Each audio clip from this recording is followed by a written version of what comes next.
We did.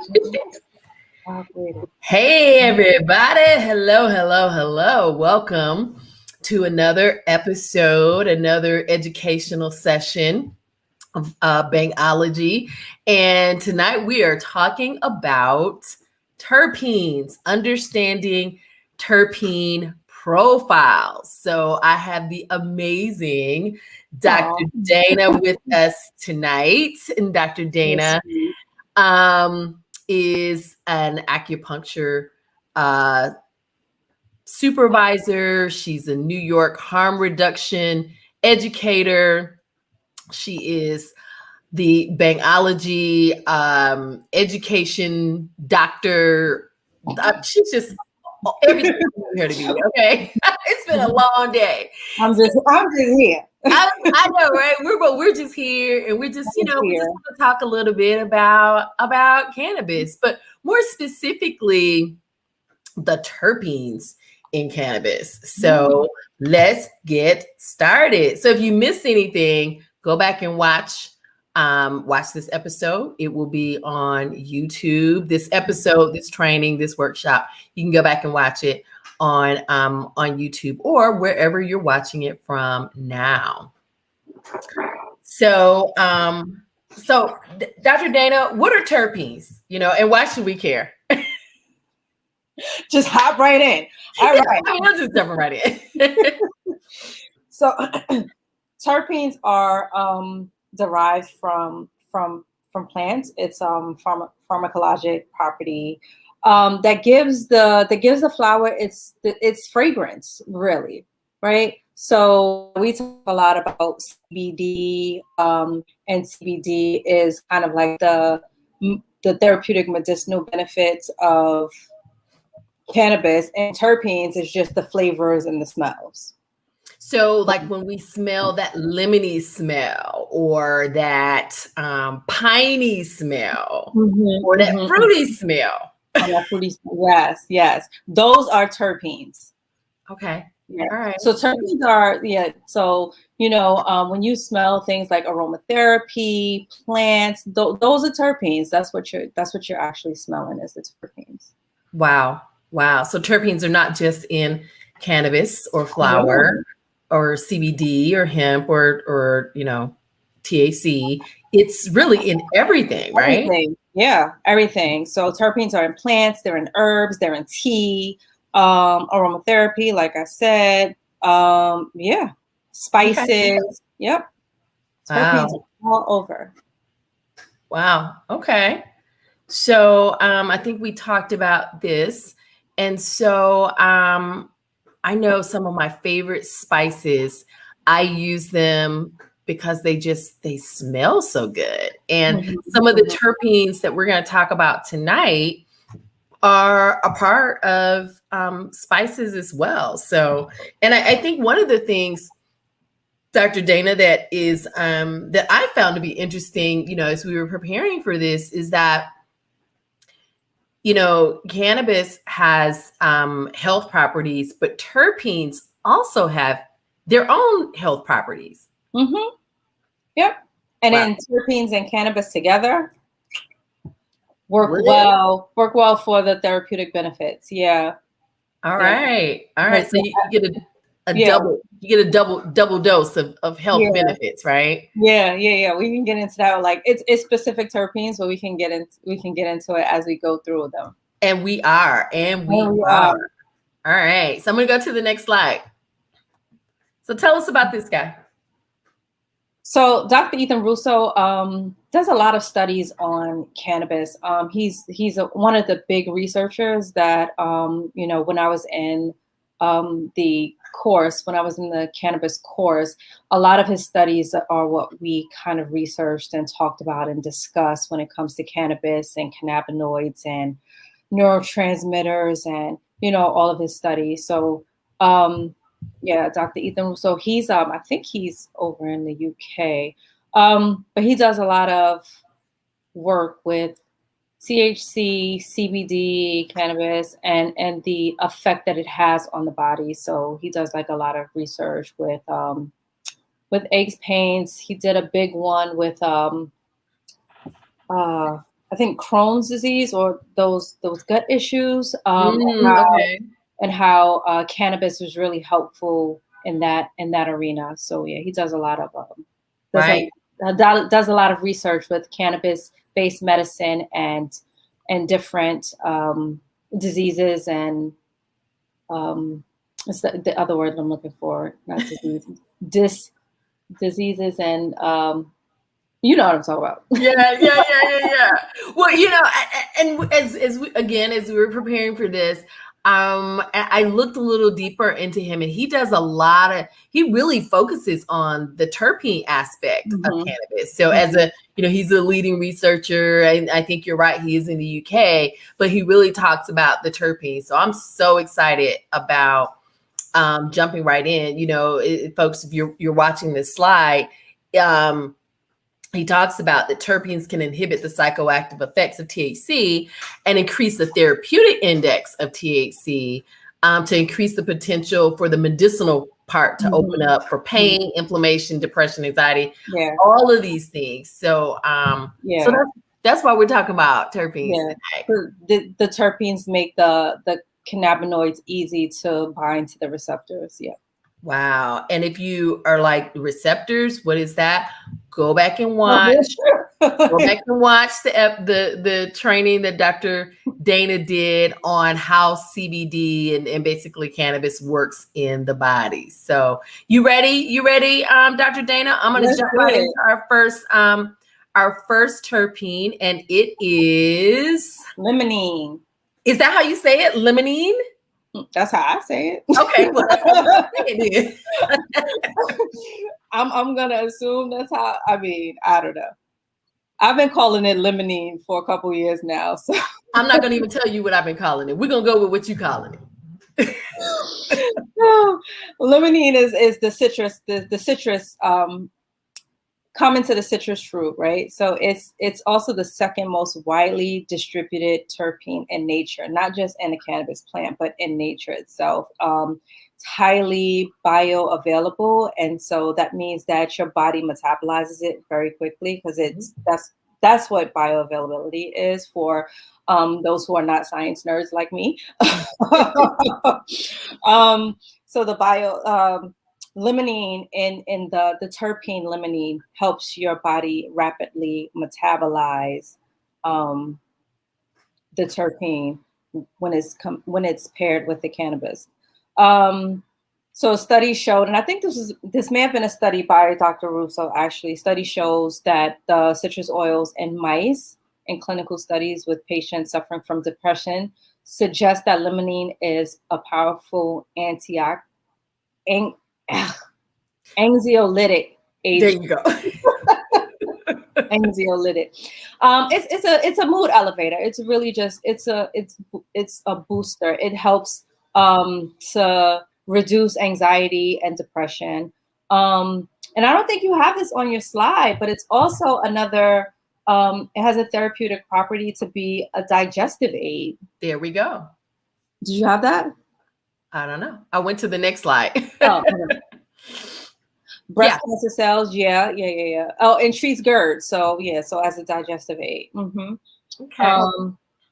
And female patients using cannabis with high concentrations of limonene can experience anxiety and paranoia. So I remember last time we were talking about what it feels like to overdose with CBD. So that's what that means. Like if you're using too much of the CBD or the cannabis, or it has too much of that limonene terpene within the plant, then you're going to have that increased anxiety and that increased paranoia.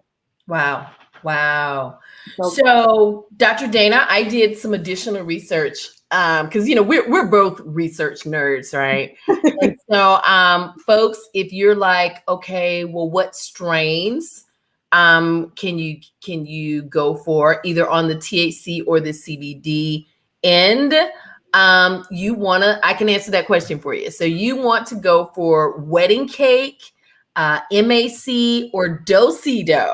And I can absolutely say that do-si-do, you can truly taste the terpenes. You can, I'm like, oh my God, I like the lemon, the orange, like you can, yeah. So wedding cake, MAC, and do are common limonene dominant strains. Those are interesting names. I know, right? Well, those are, Yeah. yeah. So I'm sure people who, you know, are strain or looking for certain strains, they will know. But I actually have some friends that grow the do. So, so that stood out for me. I was like, yeah, okay. All right. Yeah, yes, it does. All right. So let me go to the next one. You ready? I'm ready. All right. Mercene. So Mercene is like one of the major terpenes. It's abundant in cannabis, high concentrations. It's in sweet basil, hops, mangoes. Also, it reminds me of I think it was maybe when we had the week long conference. Yeah, for Cannabis Awareness Month. Yes. And the young lady came on and she was talking about mangoes. I remember that. Right? Yeah. And so Mercene is in Mercene, the terpene Mercene you can be found in mangoes. And I remember her saying, like, you know, when you indulge in your cannabis, to have a mango afterwards because it increases the. So there's been some research done on that. Yes, I remember that. Now that you say it, I do remember. I can't remember who yeah. I can't remember her name, but I remember what she looks like. I remember what she spoke about. But yeah, so there was some side research done with the mangoes and the indulging, and you know, there's something there, you know, for all of those who might want to try it. Okay, all right. Well, you know, Dr. Dana, for those who are interested in strains with Mercene, they can try Blue Dream, OG Kush, and Green Crack. Those are 3 strains that are Mercene dominant strains. So there you go. Like the health benefits of Mercene, they block cancer cell mutation. Mercene will help relieve pain, relax muscles, and aid in sleep. So Mercene will give you like that overall body relaxation, and it's also known as couch lock. Couch lock. Okay. Couch lock, because you're so relaxed and kind of just like, I'm good. In the couch. So I'm assuming that would be Mercene would be found in most indica strains, perhaps. Yeah, I believe so. Okay. Yeah, because it wouldn't. Couch lock and sativa probably won't work in the same sentence. Right. In the couch, right.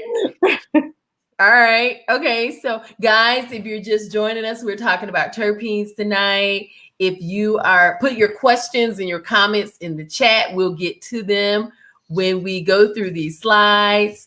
And we're going to jump right into our next terpene, and that terpene is pinene. Pinene. Yeah. So pinene is common. It's found in cannabis, turpentine, rosemary. It's the main terpene that you'll smell in pine trees. And it's pinene, right? It demonstrates that pinene is as an anti-inflammatory, a bronchodilator, antibiotic, and a memory aid that may counteract short-term memory deficits brought on by THC intoxication. All right, so not for your long-term memory loss, not for your Alzheimer's and your dementia, but more short-term for pinene use. So Dr. Dana, so you know, if someone is experiencing, you know, inflammation and bronchitis and, you know, memory issues, would it be good for them to just go out and take a walk in the woods and just inhale the pinene? Is that the same? Or do they have to, in order to get these results, do they need to partake of the pinene. The pinene needs to be in some type of ingestible or smokable. So it really depends. So if it's something like maybe like an acute asthma or something like very acute, Mm-hmm. in nature may help. Ingesting will probably give you more benefit because it's going into the stream. Just as if there were like what's in those sprays, like the asthma, right? Yeah, So yeah, yeah. so when you ingest it, it helps more. So if you're taking in the cannabis or the CBD that has the terpene, that has pinene in it, it's going to be a little bit more helpful than just sniffing on a pine cone. Okay. Okay. All right. All right. And so, common dominant pinene strains include taffy, Laffy Taffy, sour Carmelo, amaretto sour, and royal pineapple. So those who are like really into strains and they know these strains, and they want some of these benefits of pinene, then these are the pinene dominant strains. Now, Dr. Dana, can you talk a little bit about, when we talk about dominant strain, like this is a dominant terpene, but then there's also secondary terpenes. And I know we're going to talk about some terpenes that are not primary or dominant terpenes. But when we get to that place, can you just talk about like what's the difference between a dominant terpene and a secondary terpene and how that works? Mm-hmm. Right now, or when we get there? When we get there. Okay. Or when you want to. So I'm going to go to the next one. Linalool. Linalool. Okay. Linalool. Tell us about linalool. Like, I have no idea if I'm pronouncing these words right. I just like the way I say them. I like the way you say linalool. Linalool. I like it. I like it. It's common terpene, and you could tell by the picture that this is derived from lavender. Mm-hmm. So linalool, and lavender is used a lot, especially in aromatherapy, as kind of like relaxation, calming, aid, for anxiety. It also can be an anxiolytic. Can't say that word. I think you're doing fine. And it's and linalool also can be used as an anticonvulsant for like seizures and epilepsy.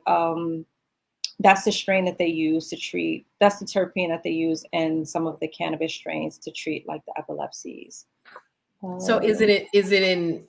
So not necessarily in medications, but when they're using cannabis strains, because the federal government does have a patent on cannabis for epilepsy. Is that? Yeah.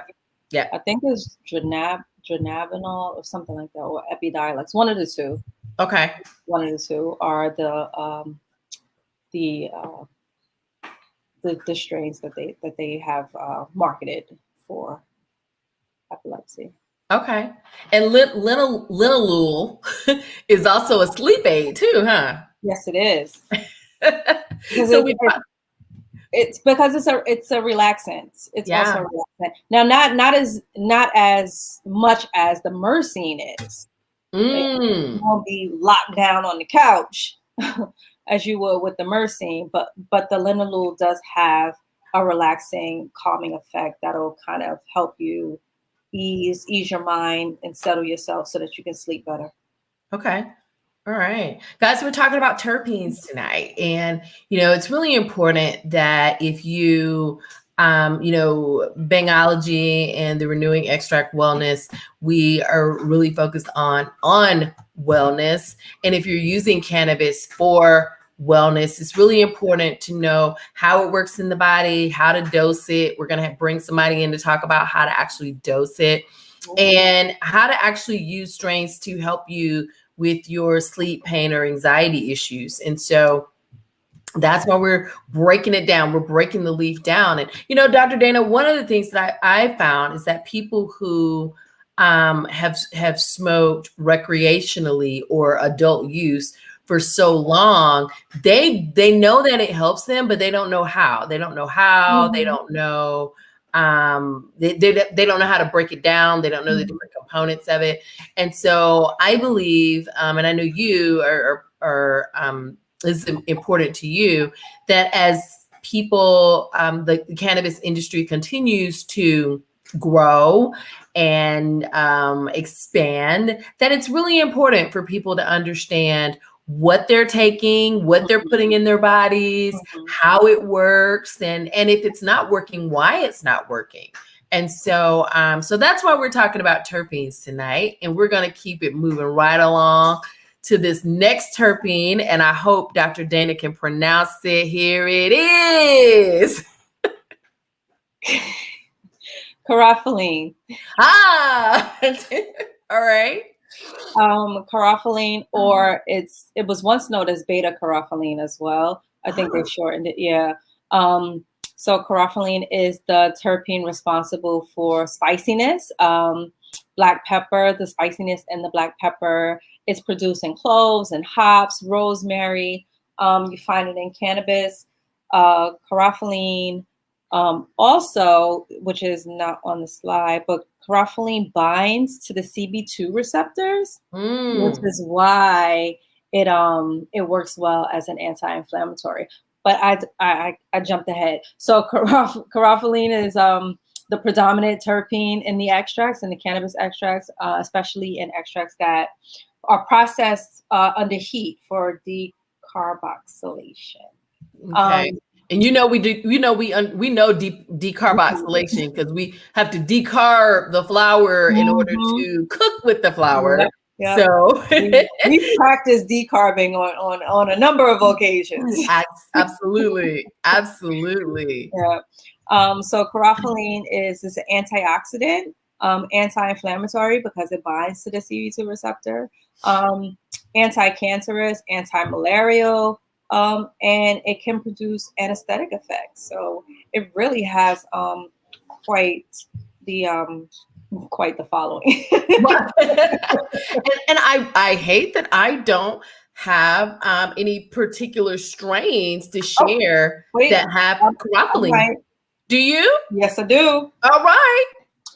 So carophyllene or beta carophyllene, you can get Girl Scout cookies, White Widow. I know about the White Widow. Okay. Super Silver Haze. Okay. Black Mamba. Skywalker. Okay. Pineapple Express. Kush Group. Okay. Hash Plants. And AK-47. Oh, wow. So that is that's a pretty powerful list. I mentioned that I have some friends that are growers, and so they grow the White Widow. Okay. And I don't remember, but yes.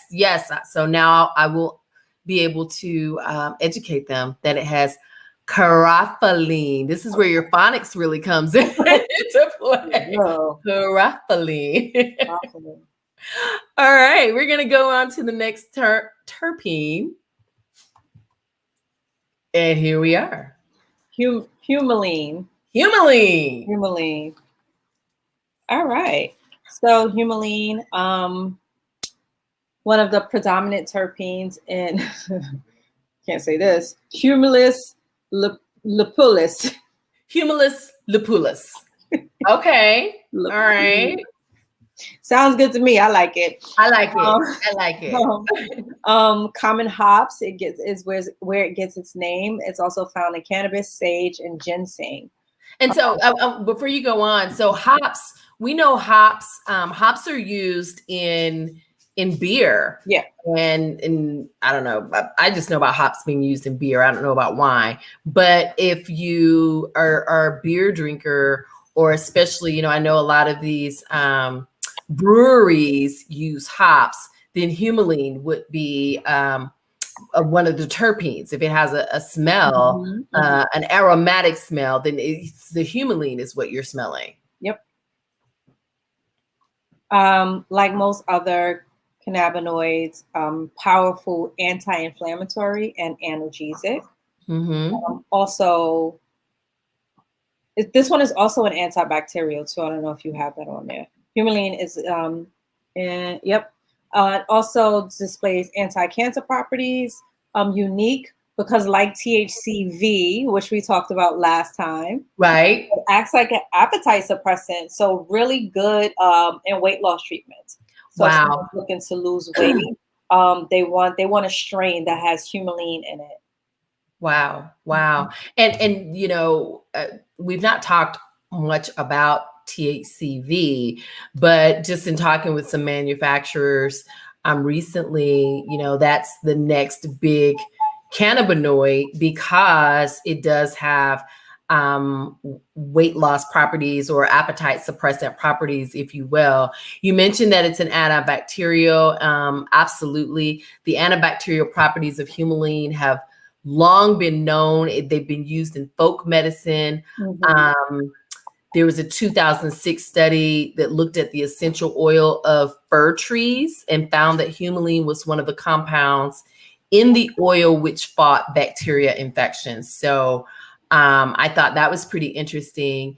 And also, and I think you also mentioned as an anti-inflammatory in 2007, there was a study that found that anti-inflammatory properties of Humaline were comparable to dexamethasone, which is a steroid anti-inflammatory.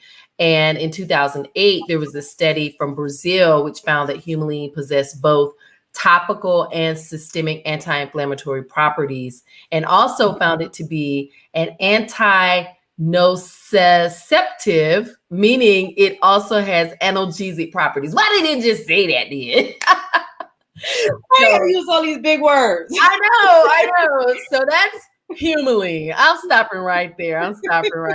So Humaline sounds like a really interesting terpene. I don't have a list of strains. Do you have a list of strains that have Humaline in it, Dr.? I do. Oh. I do, and it's quite a list here. So let's just give them a couple, like maybe 3 or 4. All right, gelato, Atlantis, sour diesel, and again the white widow. Oh wait, White widow. Granddaddy purple. Granddaddy purple. So for any of our growers that are listening, or for people who really, really know about their strains, I hope that this is educational for you, so that as you promote your aspect of the business, that you're able to talk about the benefits of these terpenes as they work together with hemp and or CBD or THC. And guys, keep in mind that as we talk about these terpenes, these are terpenes that whether you are a CBD smoker, because they do have CBD flower, or you are a THC user, you can find these terpenes at either level. So you don't have to be worried about, well, I don't partake of THC. You can utilize CBD, and you can ask for those particular strains. So there we go. All right. You ready for the next one, Dr. Dana? I am ready for the next one. All right, here we go. Campine. All right. Campine has a pungent, more of a pungent terpene, known for its earthly scent. Oh, I got an echo. Did you hear echo? I don't. It's gone now. Okay. Emitting a woodsy-like aroma, reminiscent of fir needles, like in those fir trees. Right. major constituent of mastic gum oil and a minor constituent of many essential oils such as turpentine, cypress oil, camphor oil, citronella oil, neroli oil, ginger oil, and valerian. That's interesting because I have cypress and ginger and valerian oil. I love valerian tea. Something else that I found out about campine is much like the terpene mycerine. Campine again is known for its earthy scent, emitting that that woodsy smell. But its name suggests that campine has been found in camphor oil, Yes. as well as citronella, all the oils that we just mentioned. And before the Civil War, campine was a popular fuel used for lamps. However, due to its highly explosive quality, it was replaced over time by kerosene. So it's known to also emit a strong, irritating smoke at high temperatures. So this is something to keep in mind when it comes to campine's presence in your flower.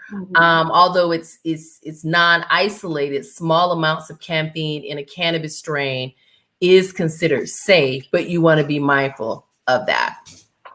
Right, absolutely. Also, campine, medicinally, oh, you have it. All right. Heart helping, anti-inflammatory, pain relieving terpene. It's also an antioxidant. And hypocholesterol. It helps with your cholesterol. I guess that's it's going to lower the cholesterol and it's going to lower the glycemic Yep, that one. Hypotriglycer. Yeah, that one. All those words that deal with your cholesterol, right? Get with it. Exactly. So campine, it's interesting. You know what's funny? I love learning about these big words. I hate having to say them. I was gonna say most of these terpenes have like a really interesting history, because they're not just limited to cannabis. They're not just limited to weed and CBD.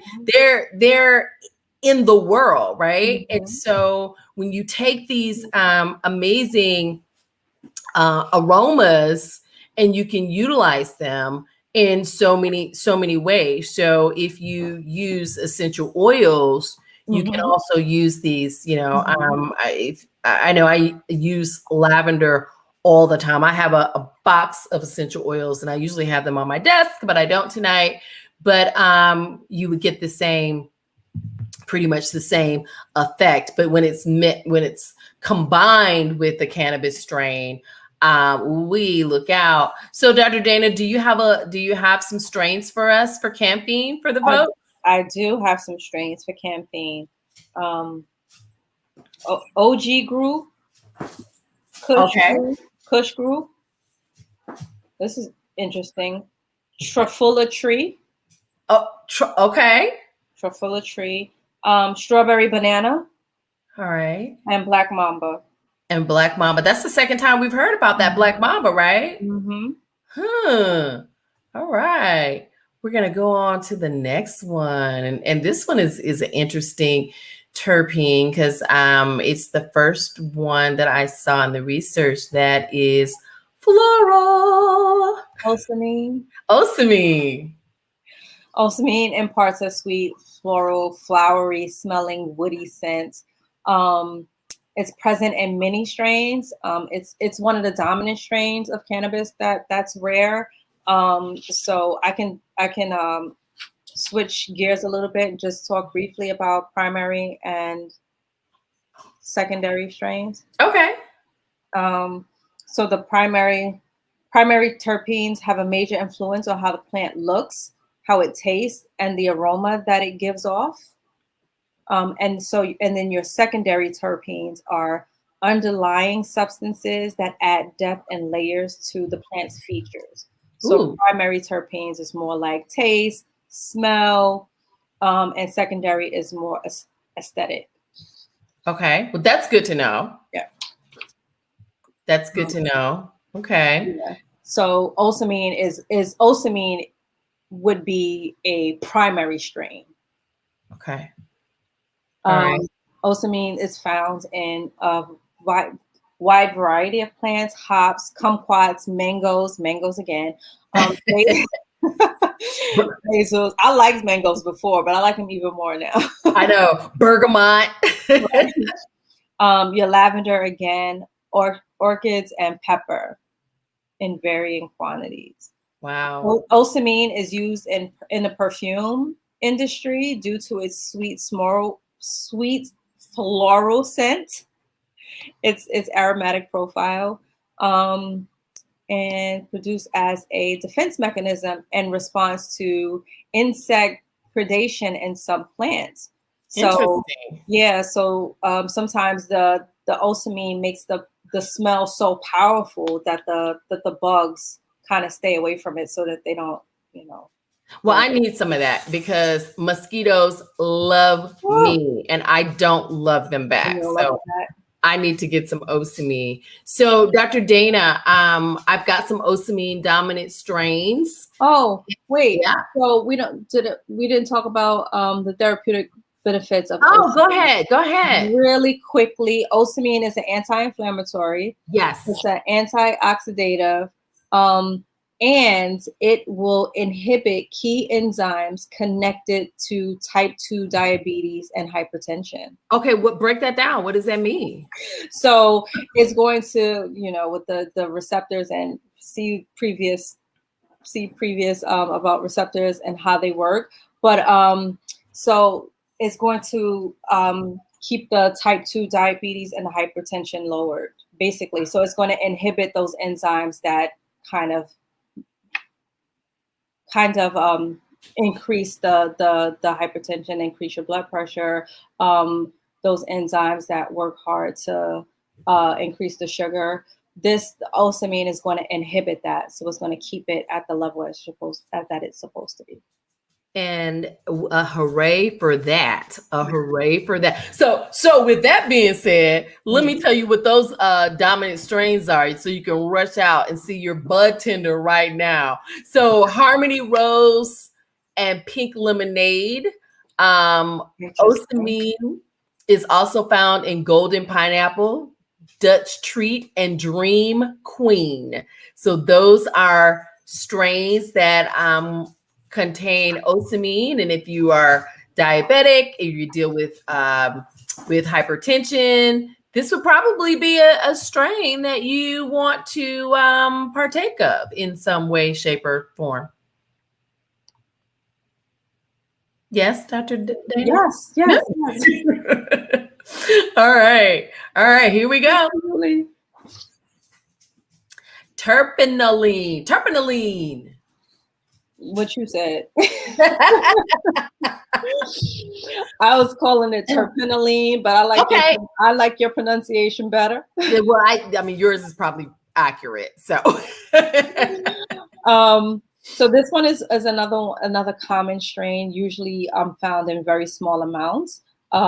Strains which terpenoline is dominant are much less common. It has a complicated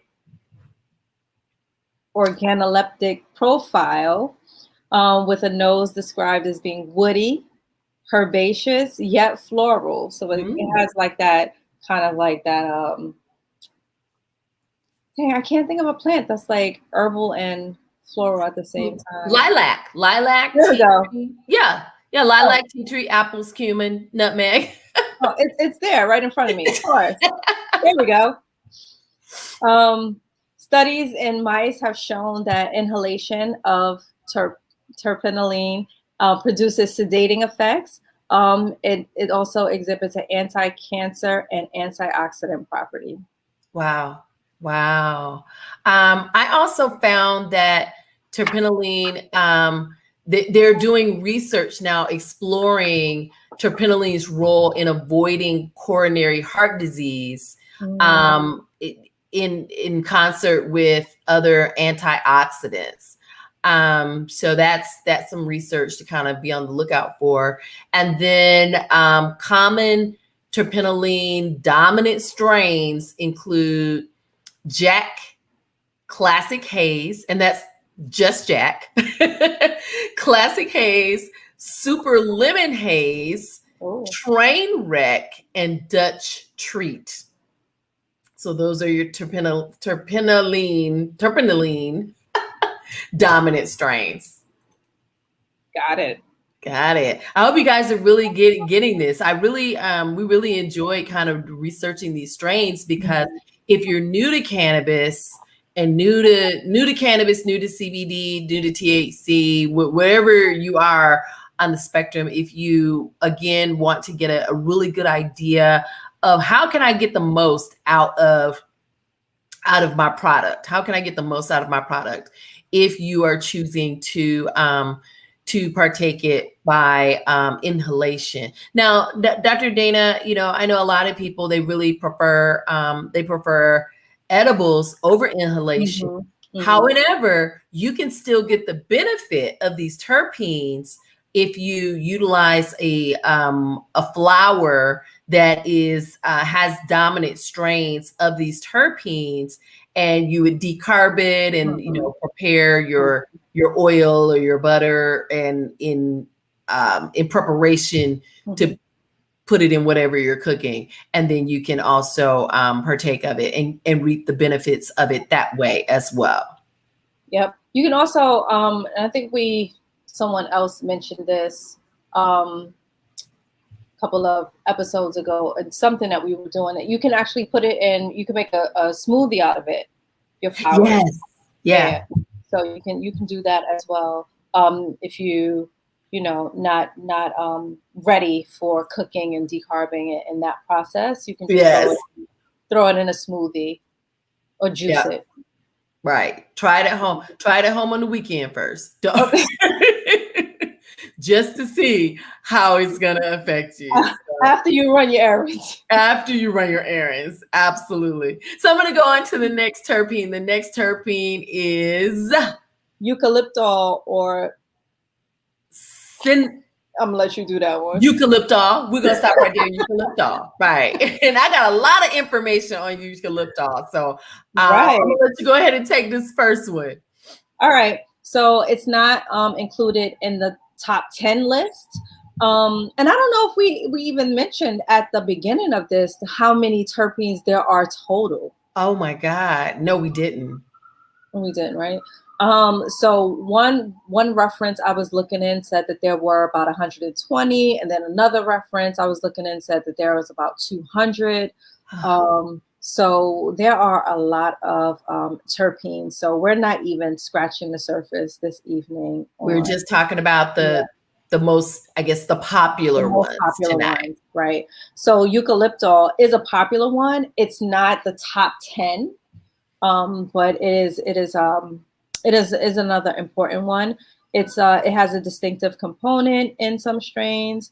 In addition to contributing the camphor-like aroma, Eucalyptol exhibits several intriguing and powerful medicinal effects, which are, it's not even there, which are antibacterial, antifungal.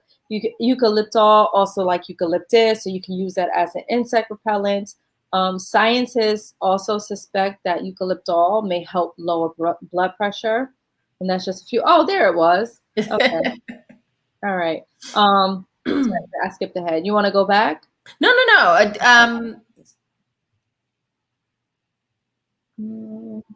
I think you touched on this, the analgesic part, and yeah. All right. So Eucalyptol also may have a role in fighting Alzheimer's disease, and the irreversible progressive brain disorder. So instead of using I forgot which one already that we mentioned that helps with memory, because that one was short term. Eucalyptol, if you want to use it for like the Alzheimer's or the dementia, this is the one to go with for those long-term memory issues. Wow. Yeah. Reducing neural inflammation, so it improves like memory and cognition. And it's scarce. It is scarce. It's been shown to be effective against some nasty bugs too, you know, like E. coli and Staphylococcus and Enterobacter. I've never even heard of that. Oh, enterobacteria. So it's like a bacteria that affects the midsection, like Oh, wow. that area. Mm-hmm. Okay. Okay. So if you like tea tree and you like eucalyptus, then Eucalyptol is it's going to be a good strain for you. Do you have some strains to recommend for the folks, Dr. Dana? Eucalyptol. I do. Super Silver Haze. Super Silver Haze. Okay. Headband. Okay. And ACDC. All right. Yeah. Interesting. Yeah. All right. All right. So guys, this wraps up our our session on terpenes, which we just scratched the surface. Yep. And checking to see if we have any comments or any questions. Wow, we just scratched the surface. Dr. Dana, as always, you did an amazing job. And so what do we want folks to take away from tonight? We just ran through about, I don't know what, 12, 13 different terpenes. And so what's the takeaway for tonight?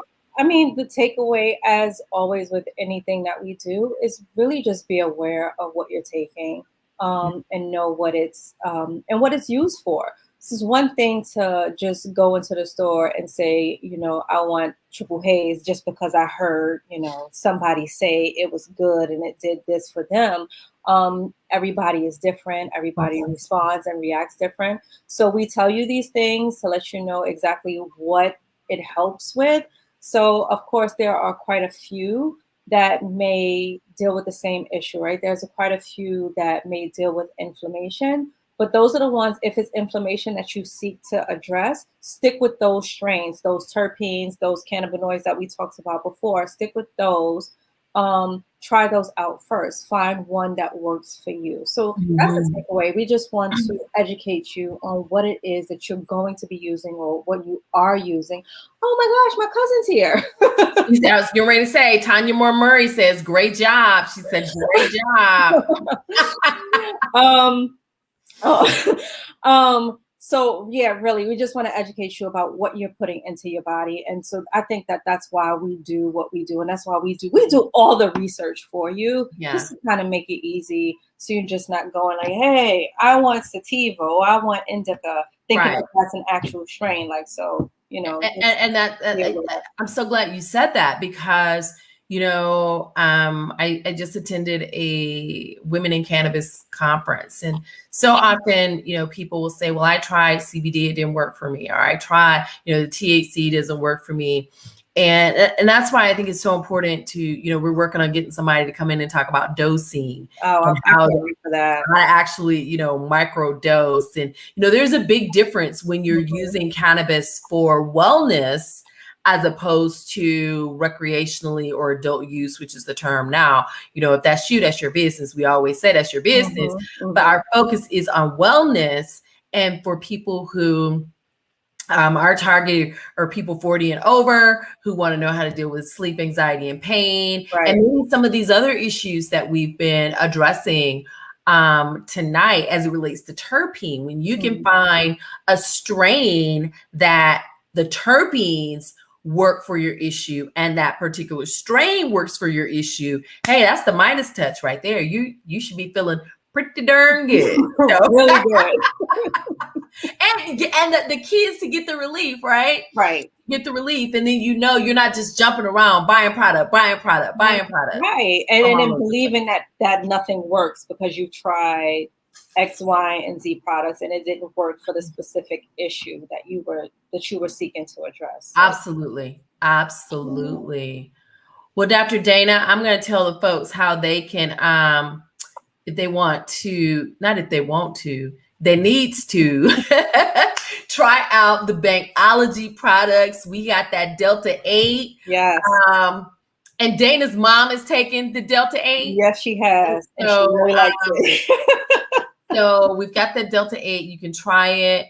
Anytime, whether you're watching this live or you're watching it on the replay, you can get 10% off with True Green is your coupon code at checkout. You just go to bangology.com, where you can shop. And we don't have flour, but we can definitely make some recommendations on places to get premium flour. It's really important, whether you're using THC or CBD, to make sure that you're getting your flour from a reputable distributor. So we have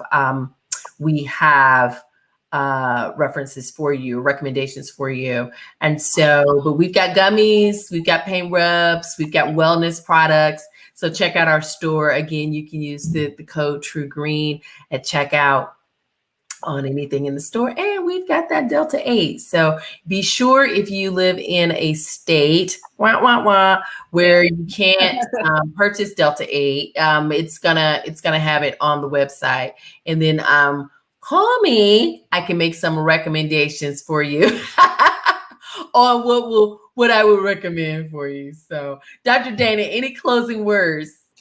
No, other than thank you guys for joining us once again, as we, seek to just give you some more information that we've pulled together for you. It's always a pleasure to sit here with Dr. Tanya and you guys and really just talk about all my science nerdy stuff.